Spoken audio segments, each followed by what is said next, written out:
It's a familiar scenario. You're staring at the screen trying to figure out your next move. A few little icons have started to pop up and your power grid is straining. The water isn't reaching your new neighbourhood and you've accidentally created a traffic jam that snakes across half the city.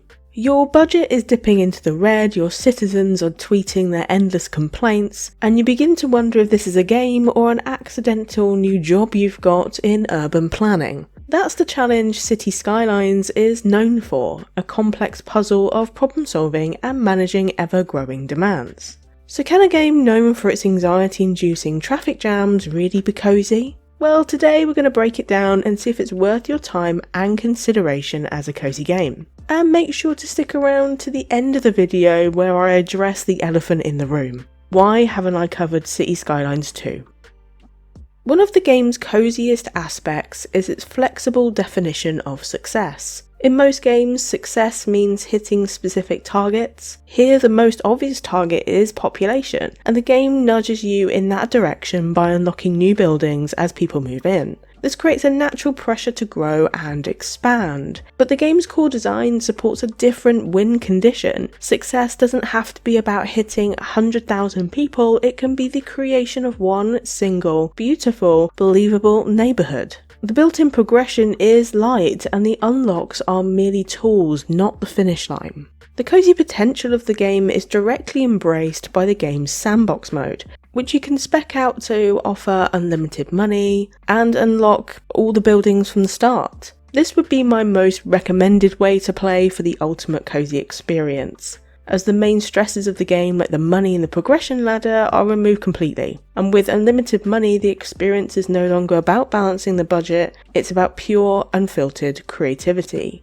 Even without the sandbox mode, you can still have a goal that shifts from quantity to quality. But ultimately, how you progress is entirely up to you and how you want to play this game. This freedom to choose how you want to progress in the game is a major reason that this game can be cozy. So it's a 2 out of 2 for meaningful progression. Sure, you could chase milestones, or you could spend 3 hours making a roundabout that looks pretty.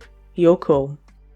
The game's cozy nature shines through in the agency it grants a player. You have the freedom to choose pretty much everything. The game might flag a problem, but it gives you the power to decide if it's a priority. That traffic jam doesn't have to be a crisis. It can be a feature of a bustling downtown to be addressed later, or never.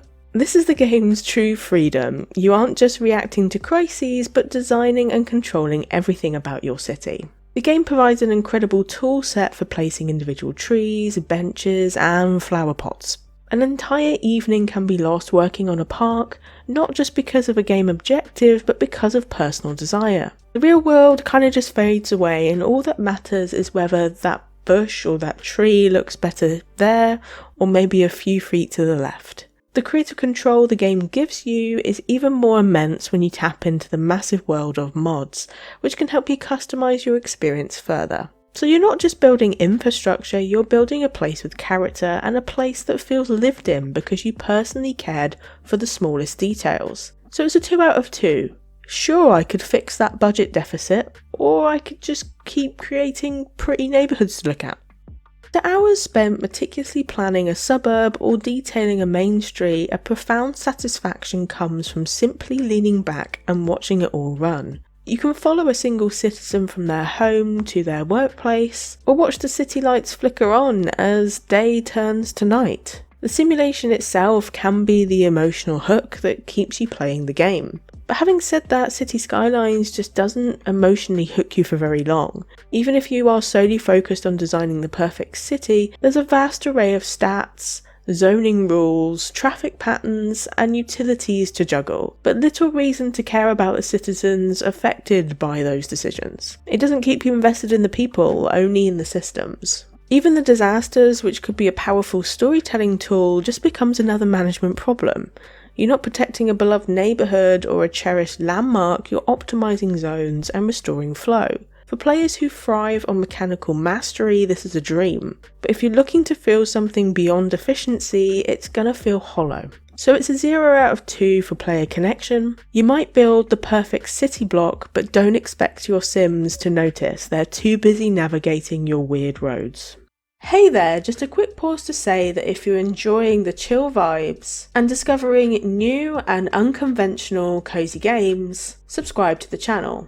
If you wanted to support the channel a little bit more, you can also give this slothy a coffee. And trust me, I need the energy. You can find the link in the description below. And now, back to the video. The atmosphere of a cozy game is vital, and City Skylines surprisingly does really well here. Even when you're staring at data maps, the environment you have built is humming with life. From the gentle sound of a well-designed suburb, or the vibrant energy of a downtown park, or even the quiet stillness of a residential street at night, to the dynamic day and night cycles and weather effects, this game builds a rich sensory experience that makes your city feel alive. Zooming out gives you this peaceful view of twinkling lights at night, or traffic moving seamlessly, hopefully. Zooming in, you can see people walking down the street, cars merging onto motorways, or just listen to the soundscape of your city. It's immersive in a quiet and satisfying way, so it gets a 2 out of 2 for atmosphere. For a game about taxes and sewage pipes, it's weirdly soothing. The game's cozy potential is amplified by its near infinite replayability. The core mechanics of choosing a map at the start isn't just a hollow choice, it's about choosing a new canvas for your next project. Because the game's systems value aesthetic and personal goals, the experience doesn't truly end. When you're satisfied with one creation, you can simply start another, bringing a completely new vision to life with a toolbox that ensures the next project feels different. The cities you build and design are varied each time you play, and there is a lot you can technically do, but the gameplay is going to feel the same each time. You lay roads, zone areas, manage traffic and utilities, and then expand outward, while juggling a budget and the happiness of your people. It's fun, but once you've nailed each basic formula, each new playthrough might start to feel like a variation on a theme than a fresh experience. Especially without a differing aim for your city, or different settings or mods enabled. There isn't going to be very many meaningful surprises each time you play, but perhaps that could be the coziest part of it all. That gentle familiarity that just allows you to design things and challenge yourself, which sometimes can be super cozy.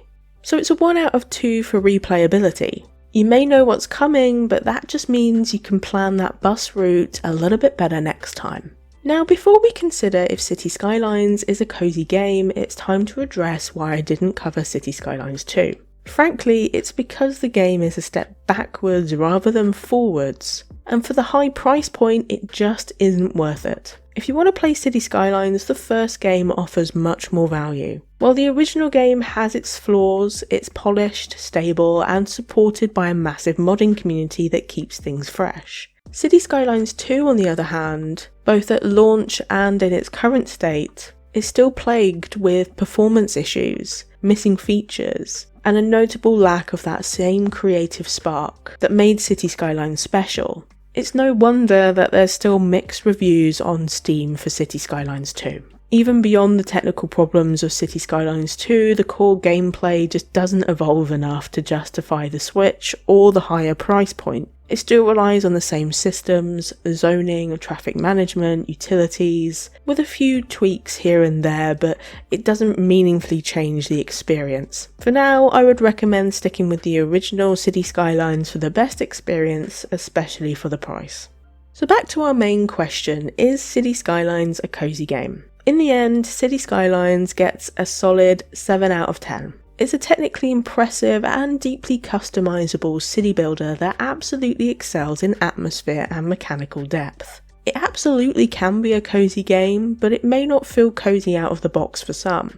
It can feel relentless in its drive for population growth, and sometimes be one of the most stressful and frustrating games you'll ever touch. But ultimately, it's a game that you need to play your way, and a game that is adaptive enough for you to do that. The coziness isn't in the game's code, it's how you decide to play it. City Skylines becomes cozy when you choose to chase beauty instead of size. It becomes cozy when you embrace the slower, engaging process of creating something instead of frantically expanding. It becomes cozy when you give yourself permission to just play it in the sandbox mode And it becomes a truly cozy game when you finally stop building and just take a moment to enjoy the vibrant world that you've created. Ultimately, City Skylines proves that cozy is less of a genre and more of a state of mind. But I want to hear from you. How do you play City Skylines? Are you a mega builder who loves the chaos, or do you prefer to build small, detailed, cozy towns? And if you haven't played it yet, would you? Is it your kind of cozy game? Let me know down below in the comments. And as always, thank you so much for watching, and I'll see you in the next one. Take care!